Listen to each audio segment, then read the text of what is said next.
Welcome to Friday's edition of the Brew. Today we have Paulina Likos, as always, on our Friday show. Today she is going to talk about Broadcom joining the $1 trillion club. That's exciting. NVIDIA potentially being in correction territory, and SoftBank's big $100 billion investment in the United States with the Trump presidency, which is kind of interesting. All that and more after the bell.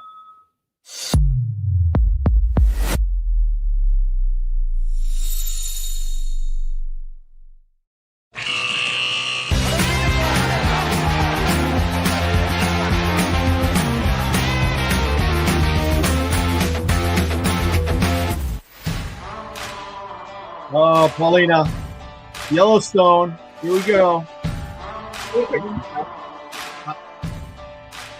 There's a little unfinished. Love that. So I'm going to watch tonight the final 2 episodes of Yellowstone. I'm taping them. Yeah, I can't figure out how to play them. I don't think they dropped them all, so I tape them. And then I go back and watch them. So that's what I'm doing tonight. That's my night with a Taco Tuesday, even though it's Friday, margarita. Nice. Pretty cool, huh? Great. Oh, I love that. Yeah, so I'm excited. I love when it's cold in Christmas time, and I get to do this. Anyhow, it's the best time of the year. Good to see you as always. Great to see you. Yes, thank you. We're gonna no Molly today. Molly's traveling. She'll be back next time. Holidays, travel, yada yada. People do that. So let's get right to it. I know we always have to get rolling, but that's okay. Broadcom joining the $1 trillion market. It seems like there's a lot of players now. Everyone seems to be joining that, except for me personally. I want to join the $1 trillion club. I know. Same here. What's going on? What's happening? Yes. So Broadcom, it reached a significant milestone. It surpassed its market capitalization of $1 trillion, making it the 8th U.S. tech company to reach that valuation. So it's in the same camp now as Apple and Tesla and NVIDIA and all the big players, all the big tech players. So it's this milestone happened, of course, after the stock surged 24%. After it reported its fourth quarter earnings a couple weeks ago, and that marked the stock's best trading day ever. Wow. And digging a little bit into the numbers that really matter out of the quarter. So the company's revenue increased 51% year over year. And as it relates to the revenue for its AI related products, that revenue increased 220% year over year. So that was just staggering. And so that's, some positivity around Broadcom. However, there are some challenges ahead, particularly from competitors like NVIDIA and AMD being the number 1 and the number 2 players in the semi space. Broadcom, I don't know if it's number 3 as it relates to those two, but Broadcom, what it does is, I should have started there. They're a custom chip maker. So as Broadcom's revenue surged, investors are wondering, are these big tech players, are they going to maybe shift away from NVIDIA and maybe go towards more of a custom route for their chips? That's still to be determined. And we're going to get to NVIDIA a little bit later, but that's the news on Broadcom. Wow, that's awesome. So you mentioned the other companies. Do you know them off the top of your head? Because I know Apple for sure, Tesla, the obvious ones. What are the others? Do you know? I'm doing a quick search right now. We're doing a quick search, but I can't remember. NVIDIA is NVIDIA one. NVIDIA is one too, right? So it's Apple, Microsoft, NVIDIA, Amazon, Alphabet, the Google parent, Meta, Meta, Tesla, and now Broadcom. Unbelievable. Okay, so all my favorites, sort of. Okay, this is great. So, and then. Did Broadcom's acquisition of VMware have anything to do with this? The cloud computing firm. I see that in the notes as well. Is that viable or valuable to this valuation for them? Yeah, I think that it has a lot to do with the valuation more from a long term, because Broadcom acquired VMware back in May 2022, and that increased Broadcom's market cap by threefold. Yeah. Like you said, VMware, they specialize in software that allows multiple operating systems to run on a single server. Right. So Broadcom, they acquired VMware for roughly $70 billion. And that was a strategic investment where they got, huge exposure and expansion to the enterprise software, and that significantly helped Broadcom because now they have VMware's portfolio in cloud services, and that represents a huge asset for Broadcom. Got it. Right now, you're not going to believe what I'm doing. I'm dividing 70 billion by 1 trillion. Okay. Why am I doing that? I don't think I have enough zeros in my. I don't have enough. But what I'm going to do is do the easier way. Because think about 70 billion for a $1 trillion company. It's a rounding error, right? When you think about it, it's like such a small percentage, and it sounds like it's a lot. They do these deals with cash and stock when they buy. So they have the asset in their stock, which is $1 trillion asset, right? So, I mean, it's just, I always think 70 billion just sounds like a lot of money, but when you're $1 trillion company, not really. When you have that capital to be able to trade as dollars. Anyhow, right. I go on. So here's something that's interesting. I got a question on this one. What would you do at this high level if you still sort of believed in the stock? How would you use options to create a strategy? I'm going to give one real quick. So this is my analysis real quick. So if you're still a believer in the upside, right?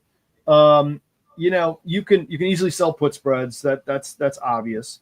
You can buy call spreads, obvious. I think a cool thing is to do a little facsimile of stock and then have a collar on it. What does all that mean? So what it means is that if you had enough money to buy the actual stock, you could do that.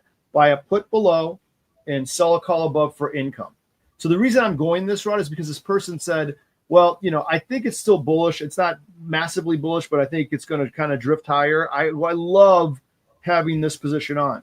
So what it amounts to in options without ever using the stock is you buy a call, sell a put, right, of the same strike. And you've got to pick your expiration based on your time frame. That's synthetic long stock. That's equivalent to owning the actual underlying. And then you could buy a put underneath it. So you have a short put and a long put. That's a short put spread. And then you're going to sell a call above, and now you have a long call and a short call. So you've got a long call spread, short put spread, both bullish, or you have the call and the put together, which is long stock, and you're protecting it with a downside put and selling the upside call for protection. So you can kind of gauge that short call and that long put on how much of it what percent wise you're willing to take if it retreats and goes south. But you are protected. It's defined loss. So someone asked me about that. I want to throw that out there. Email me at lex@tradier.com if you want to learn more about that. Don't email Paulina because she's not going to answer your question. Fair enough? I would forward you the email. Okay, you forward me the email. Perfect. Okay, number 2. I like that Broadcom one. I always say NVIDIA, but it's NVIDIA, right? Yeah, I hear both NVIDIA and NVIDIA. Yeah. I think you say it correctly. You say NVIDIA. I say NVIDIA. There's no I between it. It's just N and NVIDIA. Okay, NVIDIA. So it's reached correction territory. What does that amount to? Is that 10% correction? Is that what it is? It's defined as a decline of 10% or more from the highs. Yeah. From the highs. Okay, so it sounds like we're there. Is that accurate? Yes. Tell us about it. Yep. Okay, so NVIDIA stock, it officially entered correction territory. Obviously, one of the most important stocks in the market as of 2024 and last year as well. So the company shares, they've fallen about 11 to 12% from the record high price of $148 per share that they reached on November 7th. So what is the purpose or what's driving this correction? There's a few things. So investors are worried about challenges related to NVIDIA's future sales of its AI chips and processors. So that's one, but that has been a concern for some time, especially since it's experiencing so much growth over the past couple years. Another concern is geopolitical issues, particularly with China. The U.S. and China political relations aren't, the greatest right now, so that could potentially affect chip sales in the future. And all of this is raising questions around: is there going to be slowing growth in the future for Nvidia? And analysts are projecting growth for the revenue in 2025 to be 55%, which obviously sounds like a lot. But when you compare that to previous quarters where Nvidia saw 200% rise in revenue, obviously, that's a big change. But Nvidia can't be posting a 200% rise every quarter. There has to be some rationality here, and it looks like that's what's happening. Okay, so you're not jumping in the bear camp necessarily. No, I would not.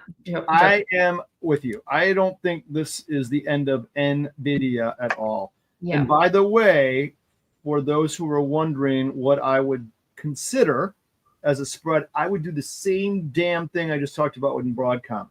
Now I've got a new baseline stock price I can purchase with the long call short put, same strike, same month, right?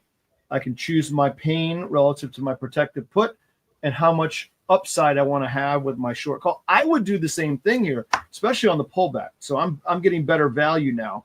Again, it's not a good downside play, what I'm saying, but you're a believer in the upside here. That's the purpose of this trade. You don't even need to touch the stock with this. Granted, if you're a stock person and who needs dividends, you can make that argument with me. You're not getting them with options unless the stock really rallies. You can exercise that call, but that's for another time.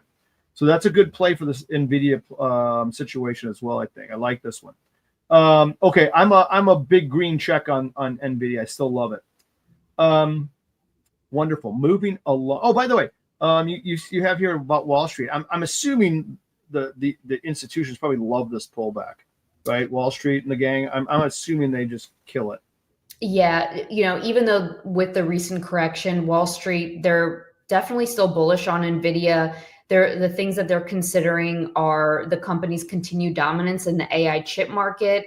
There's upcoming product launches, like their Blackwell platform. Mm-hmm. And it's, even though they might not be showing a 200% rise in revenue, they're still going to be showing year-over-year increases. And obviously that is what investors want to see.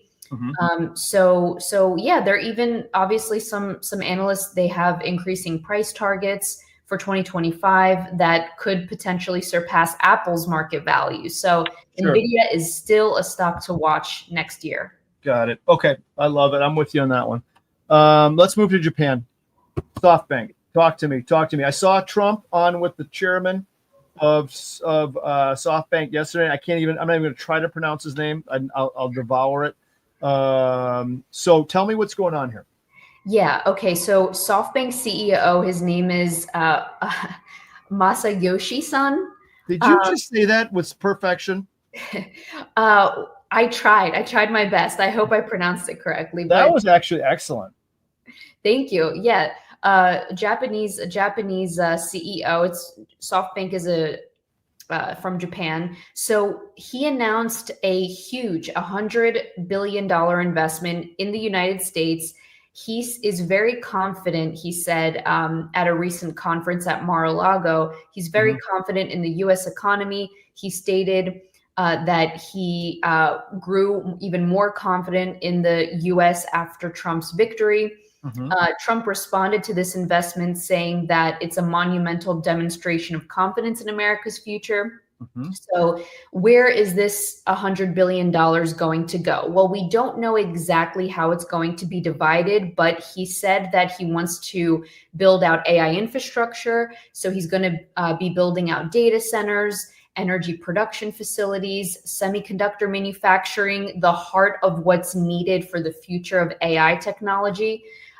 So he's going to be, rolling out that money to these developments. Okay. So SoftBank is a massive multinational kind of a venture capital fund of sorts, right? Yeah, that's what it is. Okay. And then they're super technology focused, right? Yes. Okay, so I'm going to ask the obvious question, or say the obvious question. Gotta mean a, what ton of jobs with that kind of investment, right? I would imagine, and for America. Oh, absolutely. I Yeah. think that's I don't quote me on the number, but it might create something uh like 100,000 That's jobs. what I heard. Yeah. That's what Trump said. It's going to create 100,000 jobs. That was a Yeah, horrible impression, but I love trying that to was do a it. good one. I love when Shane Gillis does it, the comedian. He's the best Trump impersonator. No, that's a massive though. Gal, and the Donald said on TV, and I was randomly watching this. It was behind my back and it was on. I turned around when I was working the other day, and Donald said, "Let's make it 200 billion." And the guy started laughing. It was hilarious. So Yeah. you never know with Donald the way he negotiates. 200 billion could be the number, but that's massive. I love it. I think these two guys really like each other and respect each other. So love the AI investment. We need it in America with these data centers and everything around that, electricity, you name it. So that's awesome. That's a good one. Can you buy that stock? Do you know? I'm looking up SoFi Bank. Yeah, it's got a ticker. It's SoftBank. SoftBank. That's what I'm seeing. Yeah, it's $31. Okay. Does that sound right? I think so. I don't know if I ever looked up SoftBank's ticker. You know what? It's funny. I'm looking at the revenue, and it's saying it's 6.57 trillion. Oh wow! However, that's in Japanese yen, I think. Okay. That's a big company. Yeah. Okay, guess what I'm doing now? Dollars to yen. Mm-hmm. Someone put that in there. Holy cow! Oh, okay. So it's a 153 multiplier. Mm-hmm. So divide by 153. Still a lot. Yeah. I'm digging it. So, wow. Very cool. That's a very, very exciting investment for the future of technological innovation in the U.S. So, okay. Exciting. I love it. Very cool. Thanks for that. I don't have a play on this one. I don't know how I feel about SoftBank, although they just kill it. They make so much freaky deaky money. I'd probably do even another one of those trades. But I don't know that stock as well. So I'd have to look at it and see if it's liquid. So the people who watch and want to know about options and trades, number one criteria, the underlying stock and the options in it have to be liquid. Period. As a retail person, you need that. Okay, so keep that in mind. Okay, Paulina. So here we are before Christmas, about several days. I want to wish you a Merry Christmas. You have a great one. I know being a good Greek girl like yourself, you're celebrating Christmas, right? Yes, yeah, we're celebrating Christmas. I'm really excited to go back to Philly, see my family, and we're gonna have a big Greek Christmas feast. Awesome. Well, I love it. That's awesome. You have fun with that. Be safe. Happy New Year. I know we'll probably be back for the New Year version, so that's good. And then Molly will be back with us, and all that's good. So great show. Thank you for coming on today, and we will see you in probably a couple weeks, right? Yep. Okay. Sounds all right. Good. Good seeing you, Pauline. Have a great one. You too. Bye-bye. Bye now.